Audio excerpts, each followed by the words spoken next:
Hello, everyone. It is our third night of Connection Points. Thank you for joining us. I am Melissa McGill, the Commerce Director of Communications. This week, we are hosting a series of webinars leading up to our virtual annual conference on Saturday. They're called Connection Points because the goal is connecting us to Christ, each other, and ministry in the world. Thank you so much for joining us tonight.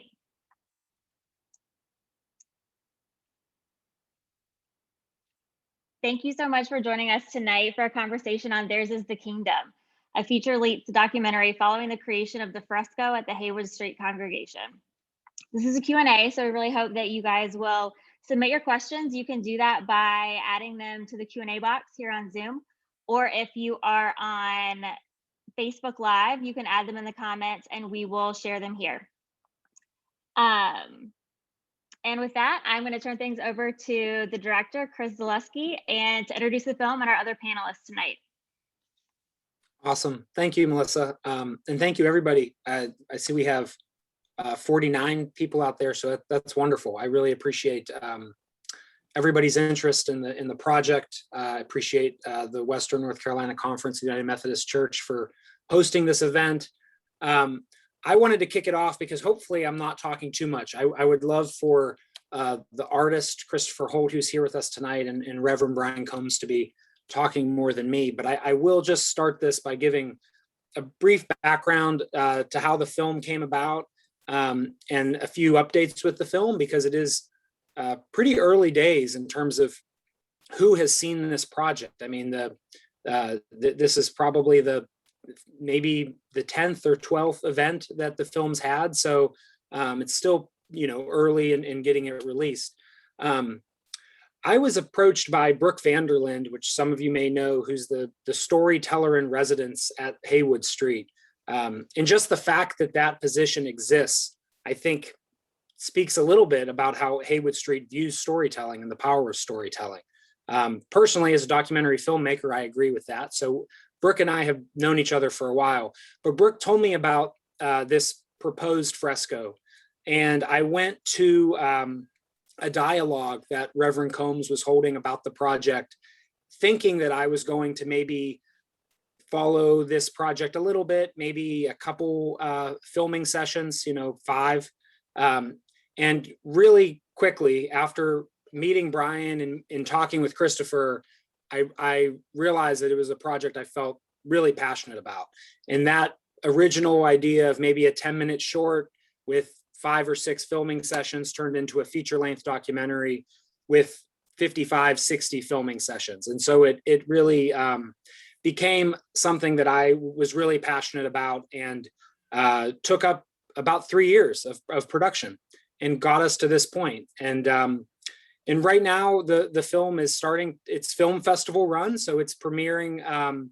It premiered at River Run International Film Festival, which is in Winston-Salem, about a month ago. And it also screened at the Longleaf Film Festival, which is out of the North Carolina History Museum. And it actually won Best Documentary, which is really exciting. And it's having its West Coast premiere this weekend at the Sebastopol Documentary Festival. So it's exciting. It's an exciting time to be seeing this thing, being rolled out. And so for me, I'm just really fortunate to not only be part of this project and help bring this project to life, but also all the people I've met throughout the project. And 2 of them are with us here today. Artist Christopher Holt in his art studio in Weaverville, and Reverend Brian Combs, who I'm sure most of you know. And so I should also say, you probably hear little voices in the background right now. That I apologize. I should also say that I teach at the Wake Forest documentary film program, which is a small graduate program based in Winston-Salem at Wake Forest. And so these types of passion projects I love doing, but this one probably was bigger than most that I take on, and I'm so fortunate for it. And so with that, I'm going to stop my quick introduction. I'm happy to answer questions throughout this, but more than anything, I just am so grateful for everybody who's here tonight and for everybody's interest in the project. It truly means a lot. Great. Thank you so much, Chris.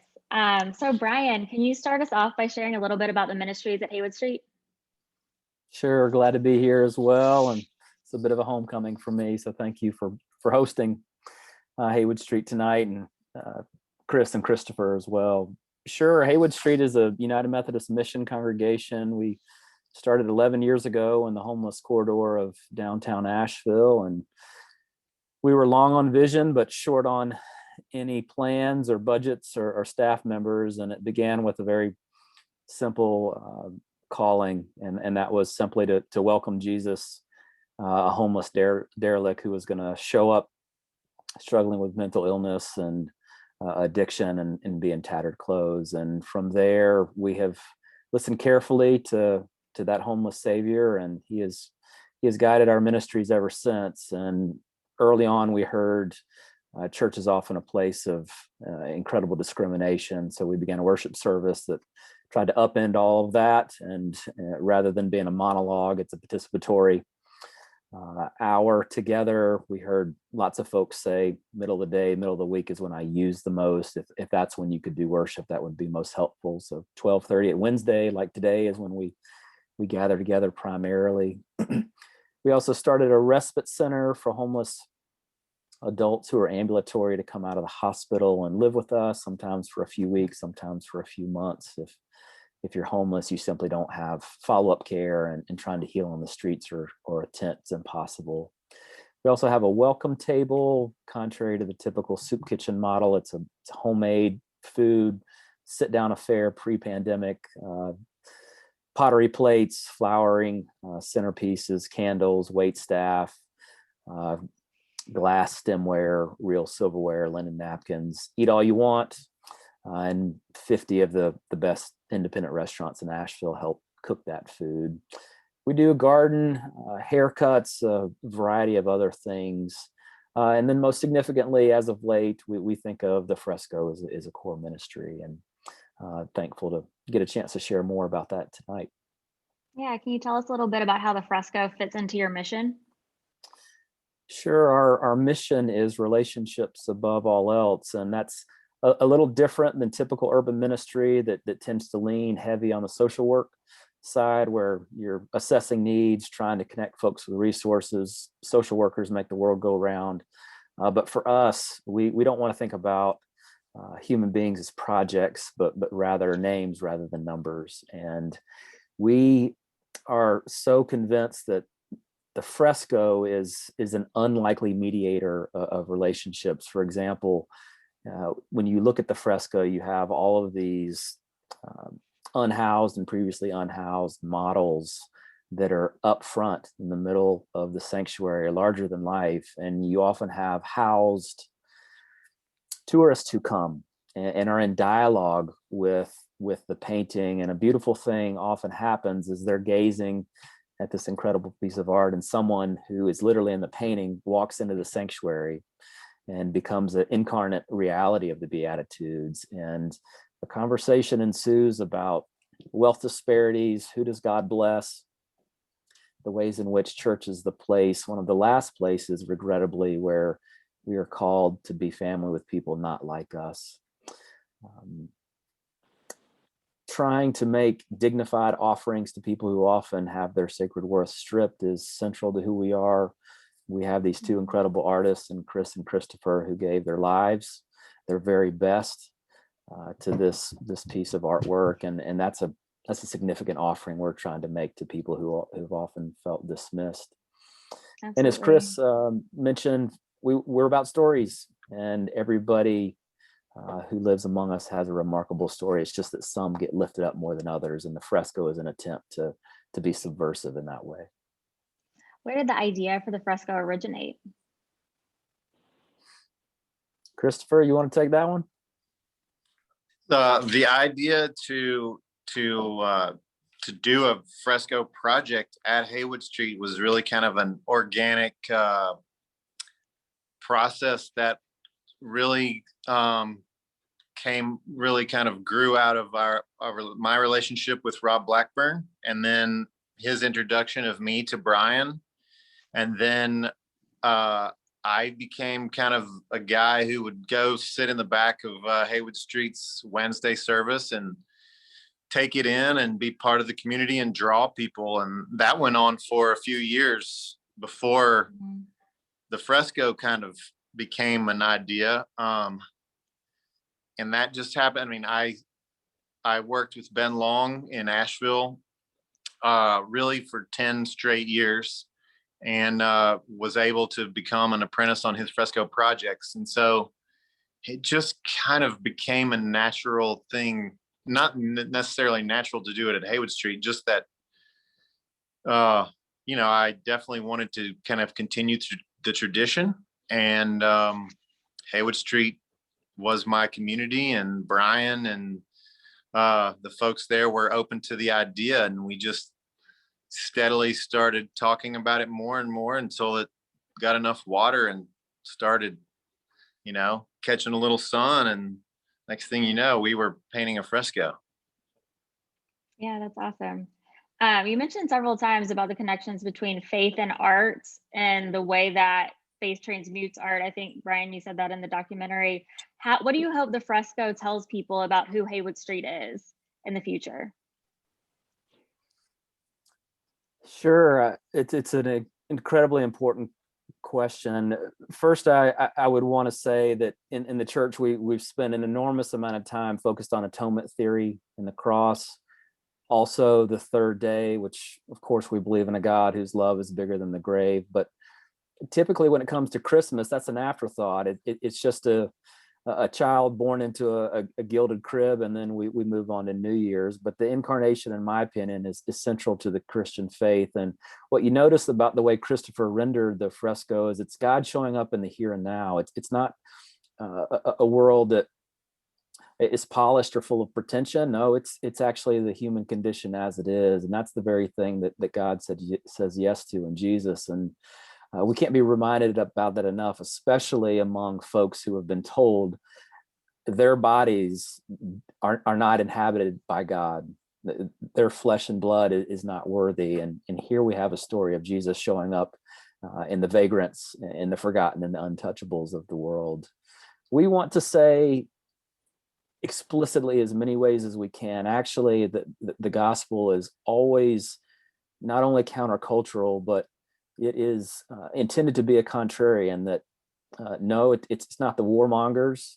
No, it's not the powerful and privileged. Actually, it's the last in line who God prioritizes first. And then finally, what we hope endures is that heaven is not a place you have to wait to experience on the other side of the grave. Actually, we believe that our participation is a requirement for most of God's miracles, including the kingdom invading earth now. And in my opinion, the fresco is an incredible reminder of that when we forget that, no, actually, heaven is here. Heaven is among us. Heaven's inside us, if we're willing to be open to it.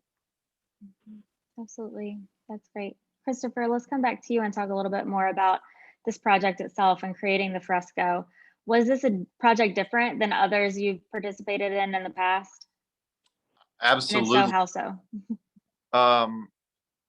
Just the environment of Haywood Street is absolutely so unique, because you really are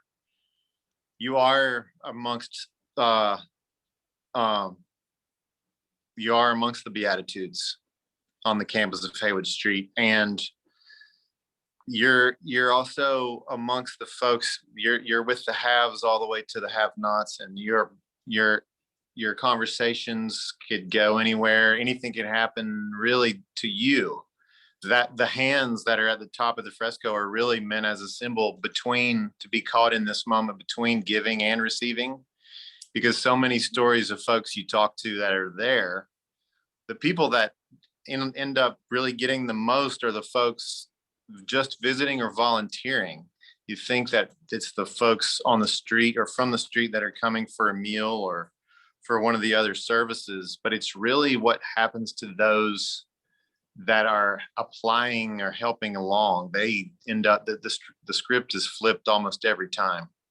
Mm-hmm. So, I mean, just in the special way Haywood Street organizes itself and puts itself out there as a love first, judgment never comes kind of way. Mm-hmm.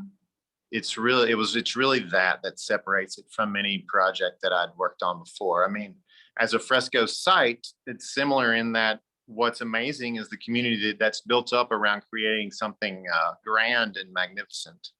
And that's really what drew me to the medium in the first place. And to be able to do it in a place where it could affect so many and really become a living public work was just an honor to be part of.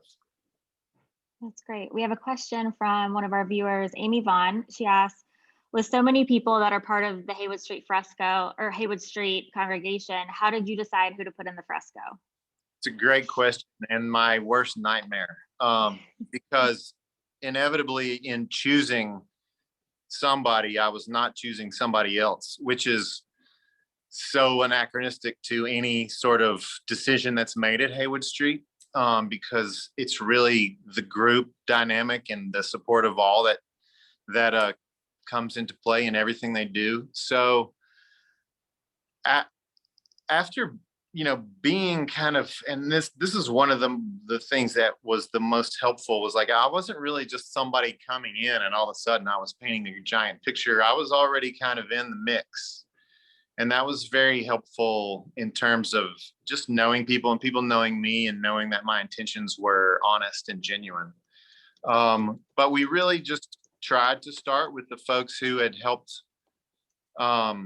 build the community from its inception 11 years ago, and kind of just let it happen organically from there. So a lot of the folks you see are some of the oldest members of the community, but not all of them. And it just, I had open drawing sessions for where I was drawing the models at Haywood Street. I really drew 90% of them in a little room right in the church. And sometimes it just didn't work out for folks to get there, and sometimes it did. But the ones that did, I would talk to those folks who I was drawing and who ended up in that they were representative of groups of people in the community. And even if you weren't in the picture in the end, hopefully you were represented by somebody that you would see in the picture. That's great. As you were going through the process of the fresco, were there any unexpected challenges or joys that you encountered? The joys were endless. The challenges were every morning I woke up and realized I had to go paint a fresco again. It's like the whole process is, it really overtakes you because it just requires a lot. It's a physical activity that the best thing you can do is try to be as prepared as possible. And this being my first large scale project like that, I tried to be as prepared as possible. But it's the kind of thing that you get up and go face the music every morning. I mean, not that it's any different from a lot of difficult things we do in our lives, but that was in it. The painting in and of itself was a challenge. But the joys were really just seeing it reach this wide swath of the community, as well as all of the people that came together to make it happen, because it really was a team effort in not just the painting part, but in the fundraising part, in the meetings. I mean, we really heard from lots of the community of Asheville, and it's a testament to our town and to what Haywood Street does that our Haywood Street story will echo into the centuries for how we believe people should be treated. Absolutely. What kind of responses are you getting from the community? And then also paired with a question from our audience from Beth Kendall. She asked, how has the fresco changed the way that people see God in his image? I mean, I think maybe Brian should fill this one, because I got to be honest, we opened in the end of September and we had some events and that were going pretty well. And then obviously we kind of went to the blank page there for about 12 months. And I haven't really been able to be part of the community since everything really reopened. Let's let Brian's kind of been more in the day-to-day. And I know that the church has really just kind of opened up a bit. I was really moved to know that people were getting vaccinated in front of the fresco. That's awesome. Yeah, Christopher's right. We have the privilege of getting to be family among folks who live with HIV and Hep C and COPD, and we knew early on that we had to close our building because we couldn't risk having 500 and 600 people in a small space and becoming a super spreader event. So nearly 9 months after we closed the building, that we've hosted 2 county vaccination drives and also one with Walgreens. Christopher is right. One of the great laments of COVID is that we had an exhibit at the North Carolina Museum of Art, which was incredible, and people were literally starting to drive from Raleigh and out of state to see the fresco, and then we had to shutter the doors. However, there has been a consistent response of weeping. In fact, I remember one gentleman who would come every day and just cry in front of the fresco. As a fellow named Garland, who's been incarcerated for a number of years. He was in the sanctuary today, just beaming. It is a visceral response for many people, and it elicits anything but placid emotions. Many of them are severe in a variety of directions. And in terms of how it affects people's image of God, one of the great intentionalities that Christopher and I talked about is if you look through art history, and we remember that most people were illiterate in Christendom, they learned their theology through art, and God was always depicted as white and male. I hope the fresco reimagines a far more biblical image of God, one who is brown, one who is forgotten, one who is female, one who is dismissed. And Christopher did a beautiful job of, the truth is not reimagining. That, in my opinion, that couldn't be more thoroughly biblical if we look anywhere in Scripture. But nevertheless, he offered an alternative imagining of God than we typically see in traditional art. Mhm. How have the models pictured in the fresco? What has been their response? I mean, that was another kind of personal awareness that I had, in that I knew I felt good about the fresco because the models felt well represented. I mean, I can say that, everybody was just, happy to be part or honored to be in it. And as I was honored that they would let me draw them.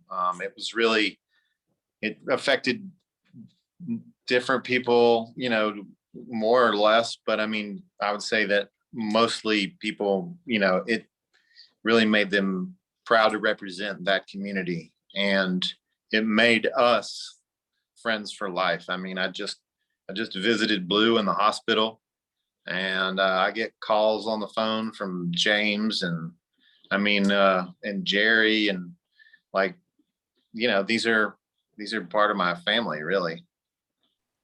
Mhm. That's awesome. We're going to shift gears a little bit back to the documentary. So Chris, this one is for you. How did the idea of the documentary materialize? That's from Mark Andrews in our audience. Sure. Well, I was told about the fresco before it had started. A year before, probably 2 years before the actual fresco painting had started. And as you could probably hear tonight, when you start talking with Brian and talking with Christopher, you realize that they have some really good stuff to say. So I really got pulled into the story more than I thought I would. And I guess for me, and Brian mentioned this a little while ago, but for me, something that really drew me into the film was the idea of juxtaposing those who Brian says are last in line, or those who are on the margins of society, juxtaposing that with the technique of fresco, meaning that you're taking pigment and you're actually turning it into stone. So it's not as simple as just putting it on canvas, but you're actually turning it into stone. This very permanent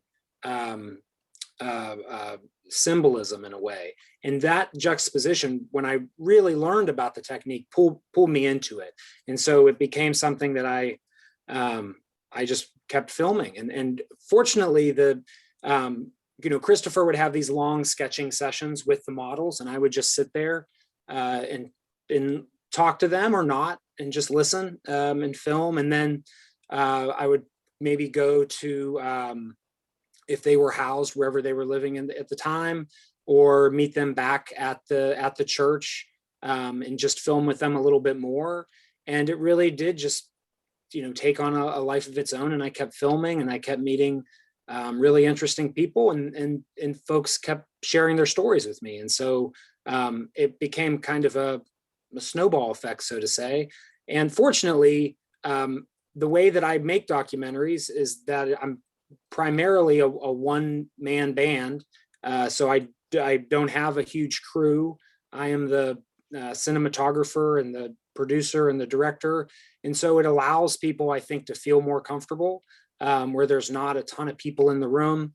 And part of that too is I didn't want to ever be in a situation where I was disrupting the actual art that was being made. I wanted to just really be a fly on the wall as much as possible. And so that's really what happened. It's just like I went for a meeting, and I kept showing back up, and they didn't tell me to leave. So I just kept filming. And 3 years later, here we are. Yeah, that's great. You both have referenced this a little bit, but how did this project really impact you personally, not just professionally? Chris and Christopher. When you spend any time at Haywood Street, you just learn, or you embrace more, that you never know where anybody's coming from. That you don't judge people by what they're wearing or how they look or how they got where they are, if it's at the top or the bottom. I mean, it's you never know. And so you learn, not, you don't learn, you just start being more conscious about human beings. Haywood Street's whole open door is that there's no, you don't have to check a box to walk in there. You just are. And when you see those folks on the street corner with a sign, or you see the person downtown in the suit, there's no difference. They're human beings. So, we have this opportunity to see both sides of the aisle, no matter where we are. You become more civil. I mean, for me, I think that every project I take on, it hits me personally in some way. I think, I started as a newspaper reporter in this whole storytelling world. And one thing that bothered me with that profession was just how I felt like I was swooping in and out of people's lives at really vulnerable times. And I didn't like that. And so I wanted to get into documentary so I could be more present with people and hang out with them for a while, and really get a sense of the nuance and try to tell their stories as authentically as possible. And so, so for one side of it, I guess it affects me personally, is that I just feel, really grateful that so many people felt comfortable enough to share those stories. Another thing too is, and this is kind of silly to say, but I didn't really understand that church could be like this. What Haywood Street is doing was never really my definition of church. And so it opened my eyes to what a church can be in very action-oriented faith.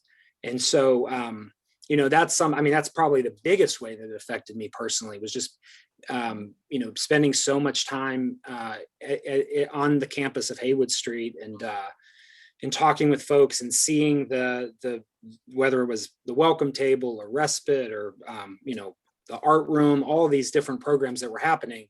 That just was eye-opening for me. And so, that's probably the biggest, I would say that's probably one of the biggest takeaways. Mm-hmm. And this is a question from Gloria Hughes in our audience. What was your most unexpected blessing in this whole creative process? And we'll have all three of you answer that, I think. It's a good question. I don't have an answer yet. So I'm just saying it's a good question. So if Christopher or Brian have an answer. The most unexpected blessing for me was just the acceptance of a community from Brian's staff down to the first person that walks onto the campus for the first time. Like, there's no hierarchy. That is a powerful thing to be part of, to be accepted like that. Brian, how about you from the perspective of the pastor of the church? I can remember walking into the sanctuary years ago, and there was a fellow sitting there. He had his life contents in his backpack, and he immediately started zipping things up and exiting. And I just tried to reassure him, "Hey, my name's Brian. What's your name? I'm glad you're here." And he was very suspicious. And finally, once he settled, he just said, "This is the sanctuary. I assume I'm not allowed to be here." I've seen this happen many times at the welcome table. We put down a $20 plate of food in front of people, and all the spreading, and you see a James Beard award-winning chef standing there in the kitchen, and people look over their shoulder and say, there must be someone else coming behind me for this. And what I saw again and again with the models, with Christopher when they sat to be drawn, and with Chris as they were being filmed, is allowing at least a thimble worth initially of the possibility that maybe someone actually saw them the way God does, and to curate years and years of such particularity around people's story, drawing every line of someone's contour, paying attention to the lighting so that someone looks their best. I watched that go deep in people in a way that rearranged the trauma of their previous lives. And I don't think it's too strong to say that for many, this was a conversion experience. I don't know why I had to answer after Brian, y'all, come on. I'm going to speak to a really specific moment, and that is, I don't know how many folks on here have watched the documentary, but there is a scene with Jerry, who's is actually one of the last folks in the film to depict him being sketched. But it's a really powerful scene, and Jerry talks about being abused as a child, and just this really heart-wrenching story. And I had talked with Jerry a couple times and met him a couple times prior to filming with him, and trying to see if he was open to being filmed, and just trying to create a little bit of a rapport or trust with him. And Jerry's an intimidating guy. I mean, he really is on first glance. And so that for me was kind of this breakthrough moment where he just spoke so authentically and openly about his life, and I just felt blown away by it. I mean, emotionally moved by what he was saying. In at the time he was saying it, and then afterward, I remember being emotional about what he said, and then feeling like I kind of had a real rapport with Jerry, and he was always there. I mean, he was in the sanctuary, as Christopher will attest, during most of the painting days. And Jerry also had an interest in video, and so he would talk with me about the cameras and things. And so, but I think for me, that specific moment, and I could go through a couple of those, but that's one of the ones that really still sticks with me when I watch the documentary again, or when I think about the production, was just the interview with Jerry, and how raw and open and honest he was, and how grateful I was for it. So that's awesome. It really comes through in watching the documentary as well. And a wonderful job of capturing that, so we felt like we were seeing it too. Absolutely. So going back to the fresco itself, this is from the Reverend Charlotte Brindle in our chat. She says, "What is your vision for the ministry?" Oh, hold on, I lost it. What is your vision for the ministry of this contemporary fresco mural over the next 10 years or so? How do you believe this type of outreach will continue to plant seeds for God's kingdom?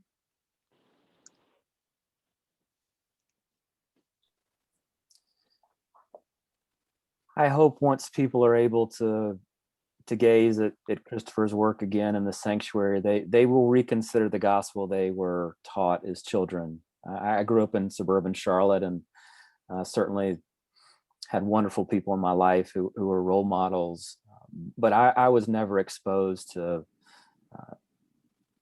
a visualization of the gospel in which Christopher has depicted. And Chris and I talked about this a number of times in filming. One of my prayers is that the painting is provoking. I hope that it leaves people questioning why the world is arranged as it is, and what's our role in that. And I've often heard it said the Beatitudes aren't so much about turning the world upside down. They're rather about turning the world right side up. Finally, James Howell made that quote, and I thought that was so lovely. I hope people are confronted with a world in which God intends, and it requires our response to it. You mentioned the Beatitudes. Can you talk a little bit more about how those played a role in the fresco development?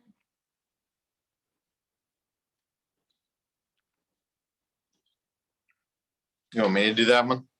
Either one, Brian well, or Christopher. The Beatitudes. So Brian and I, Brian is an artist. Brian understood from the get-go what it meant to like make something like this. And so our conversations were kind of open-ended ideas coming from him, that it could be, we went over a few stories that it could be, and like he kind of let the story bubble up for me as to what we went with. And the Beatitudes for me just seemed like a great, well, one, it was an abstract story to come up with a composition for, but it was a great story in that it's the kind of thing that no matter who you are or what you believe, I think the Beatitudes are scripture that you can get behind no matter where you come from. And that meant a lot to me in the storytelling. And I thought that it was a good fit for Haywood Street's mission and who they are. So that's kind of like that. That's how I arrived there. Brian sent me with a list of stories, and I went to Cuba, and I was reading the ones when I was on that trip, and kind of like, that's the one that I just kept circling back to, that was a way to engage the world writ large, not just the Christian world per se. But I mean, it's a powerful way to embrace all of us. Absolutely. Thank you. We have a question from Frederick Bowman. He says that he had the privilege of meeting Ben Long working at the Urban Ministry Center in Charlotte in 1995. And his question is, how is he involved in this ministry and the Haywood Street ministry? Ben visited the project while we were painting. And so just by way of this project, was he able to learn about Haywood Street and meet Brian and Chris, and also meet some of the other folks in the fresco. He lives in Brevard now. His studio's in Brevard, which is not far from Asheville, and so he was able. Tell you what, it's a high pressure moment when Ben Long comes to look at your fresco while you're painting. But it went okay, and he was very. I think I could say that he was very proud that the tradition was getting carried on, and in the painting, in the end. And he continues to be a friend and mentor to me to this day. Yeah, we did see how proud he was in the documentary, so good job. So what's next for you art-wise, Christopher? How can we follow along with the art that you do? I just finished a project in Raleigh at They had formerly the campus of Dorothea Dix Hospital. The city of Raleigh purchased that property from the state of North Carolina and is now, the hospital has moved to a town outside of Raleigh, and the 308 acres is now a park in the center of the city. That is just going to be one of the most amazing park projects in the country. So I painted the narthex of the chapel there, which will now be the chapel is a headquarters for the park, both the conservancy and the city.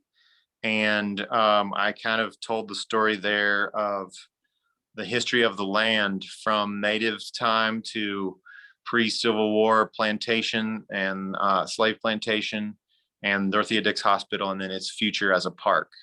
And so I've finished that, and I'm gonna I'm working on now.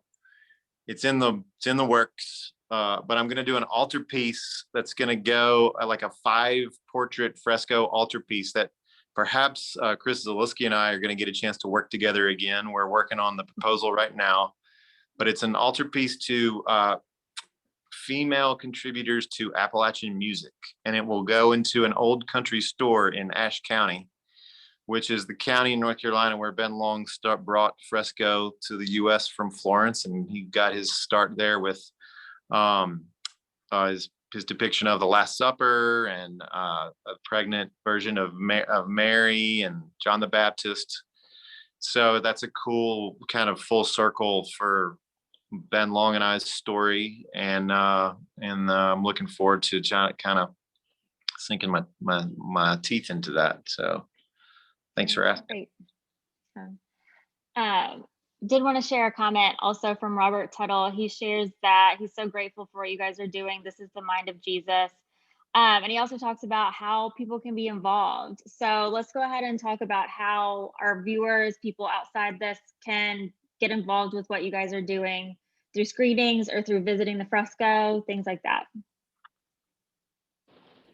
Well, I could talk screenings first if you'd like. I mean, I think right now we're doing film festivals, which is fun, but ultimately where at least projects I've worked on in the past have had the most impact, it's grassroots community screenings. And so I've been encouraging congregations to host screenings within their church communities. We developed a really great discussion guide in partnership with Haywood Street. And it's about 15 pages. It has a lot of the deeper themes that Brian is discussing here today in this discussion guide. And I think it accompanies the film in a really powerful way. And so if you go to the website, theirs is thekingdomfilm.com. There's a section there where you could just fill out a form that says you're interested in hosting a screening, and we'll get back to you. It'll probably be me that gets back to you, and just, give you some more information about it. So that's what I'd like to do. And, like I said, really just starting this. I don't think a lot of folks know about it, even within the United Methodist Church, but I think that there would be, a lot of people interested in doing a lot of screenings, community screenings, bringing it to their communities. One thing I will add, and Christopher touched on this a minute ago when talking about the Beatitudes as a segue to anybody can relate to the Beatitudes. It doesn't matter your religious affiliation, your denomination. I feel the same way with the documentary. I mean, we've screened this in very indie film venues like film festivals and places like that. And we've also had some really wonderful screenings, faith-based screenings like this one here. We did one a couple weeks ago with the North Carolina Council of Churches. But I find that the documentary brings together people who would consider themselves religious and people who would not, and it affects people all the same. And I think that's just so powerful. And so I guess I say that to say that if you are affiliated with other organizations that would not necessarily be faith-based, but have some, aligning values with some of the themes in the film and some of the themes in this fresco, I still think it's a great opportunity to share it. And so that was my long answer to the fact that we are doing community screening events, and I welcome people to reach out. Absolutely. Yeah. We hope that you guys will share this with your own churches and other people in your life, help them spread the word. And then also, Brian, I'm not sure where you guys are as far as letting people back in, but can you talk a little bit about possible viewing trips to view the fresco or volunteering at Haywood Street? Sure, we just reopened the sanctuary. The building is not completely open, and ministry proper is still happening in the parking lot. However, April Nance is our fresco docent, and you are welcome to visit haywoodstreet.org if you'd like to set up an appointment with her, or you can also just see we have now open hours in the sanctuary to come and just sit, which is part of what was happening today. That's great. So can you give us more of an update too on Haywood Street and what ministry is like for you guys these days? I know you said that a lot of it's happening outside. What can you share? Yeah, when we track the CDC recommendations and the headline news, often we have to reinterpret all that for a population that is unhoused, is in the midst of IV drug use, and is vulnerable for a variety of different reasons. So we have erred on the side of caution over and over again, and that's why, while many other churches in more traditional settings have restarted indoor worship, we have not, and I don't anticipate we'll do that soon, maybe at the end of the year, maybe not. But we remain committed to our mission, which has very little to do with walls and doors and stairwells, and we can do relationship under the tree, out in the parking lot, or under the bridge, and that remains. And I know throughout COVID, even though you weren't in the building, you guys were continuing serving food in the parking lot and having worship in the parking lot. How did your services move outside during the pandemic? Yeah, so Haywood Street was one of the first groups to be designated as an essential service, and our staff was all designated as frontline workers. And for anybody on staff listening, you did a Herculean task working those first 6 months of the pandemic without weekends off, or literally no one took vacations. It was a remarkable effort on their part, and just give them enormous credit for that. The most harrowing part and painful was, if in fact the opposite of homelessness is not just housing, but it's community, we were having to intentionally interrupt that in the name of safety. And one thing I have said with some controversy over the years is safety is not a Christian value at Haywood Street. In fact, Jesus goes out of his way to invite us into places of great peril and risk. And yet, over the past 12 months, we've just had to say, we're not going to encourage fellowship. And that has been like holding our breath. That's starting to ease, of course, but we still don't feel like we're at a place where we can be completely relaxed. Absolutely. Thank you for sharing that. Chris, in the study guide that you guys mentioned, one of your quotes is, ultimately, this film is about empathy. Can you tell me more about that? And then also what you hope viewers experience through the documentary and what they take away from it? Sure. Well, part of that comment is I mean, I think that sometimes people think of documentaries as an essay or an answer to a problem. And there are many documentaries that are like that, wonderful documentaries. The types of films that I make typically aren't like that, though. And so I wanted to create a film that was more reflective, was more meditative, and kind of sat with some of these stories a little bit longer, and hopefully allowed an audience, a viewer, to empathize with the stories that they were hearing on screen. And so the film is a little bit slower in places, and that's by design. There's also some things that I tried to do in the film. After every section where we meet somebody who's depicted in the fresco, there's about a 5-second shot of where they actually ended up in the fresco. And it's kind of jarring because you're seeing, the very first person in the film is Charlie Burns being sketched in Christopher's studio. And then you have a 5-second shot of Charlie and Stone, and then you're off to something else. But that speaks to that idea of empathy. I mean, you're taking, again, these marginalized stories and you're putting them in stone. the hope was that it would affect the viewer in a way that would allow them to reflect on, that person's story and their struggles, and ultimately why their story matters. And so I guess that line in the study guide is as much about my my goals and views of documentary film as it is anything. But I think that if there's one feeling that somebody walks away with in the documentary, it is empathy. It is that these stories impacted them, and so that's really what I hope. That's great. Thank you all. So I will say, last call for questions. If you have any other questions you'd like one of our panelists to answer, you can go ahead and submit it now. And I also do want to share that you will still be able to view Theirs is the Kingdom through the Western North Carolina Conference until June 14th, and you can do that online. You can still find the link on our Connection Points website, and that link is wncc.umc.org/AC21 Connection Points. And we do ask that you'll register to view that documentary. And you will also have the opportunity to make a donation to Haywood Street.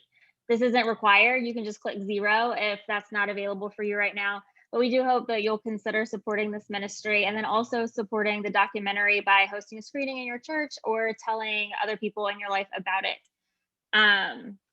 So yeah, thank you. Thank all of you for being here, and we'll see if we have any final questions, or if any of you have any final thoughts that you'd like to share with the group.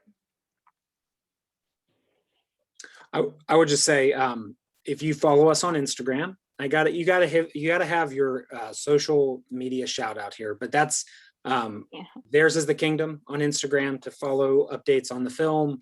A lot of people are asking me, how can we watch it? And there's more and more opportunities that are happening all the time. And so we put those opportunities on Instagram. So that's one good place to stay updated with the film. So I'll just add that as well. Great. Brian or Christopher, any last words? I wanted to add something earlier, kind of when we were talking about Haywood Street, about the community itself. One of the amazing things that sticks out is the volunteers, like the community that makes Haywood Street what it is. They remember people's names. Like when you talk about, like, one way to empathize somebody is really just to kind of know them, even if you can't, you can't give them a car or a new house or whatever.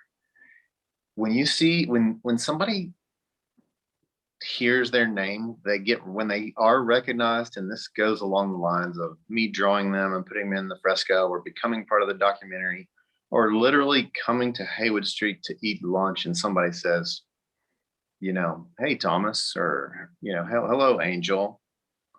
That's like the most transformative moment some people can have. And I just think it's important to say that, because everybody is in a community somewhere where just the simple act of like saying hello to somebody, even if you don't know their name, let's say that too. But that is like a pure moment of empathy and perhaps grace as well. Awesome. Thank you for sharing. The last 3,000 years, the most significant sermon that's ever been uttered was on a mountain over the Sea of Galilee. And while many commentators have different arguments, the Beatitudes continue to ring as the most important thing Jesus ever uttered. And it began with such a profound truth that continues to circle the world. Blessed are the poor. And I want to say thanks to Chris and Christopher for taking that blessing that Jesus invites all of us to consider, and then making that into incredible art. It truly has been a blessing. Thank you. Thank you, Brian. Well, thank you. Thank you all for being with us as panelists, and thank you to everyone who has been watching here on Zoom. and also on Facebook Live. We recorded this and we will post it tomorrow. So if you're watching it later, thank you for joining as well. Thanks to everybody. Have a great night. Yes, thank you, everybody. Thanks for Thank joining. you.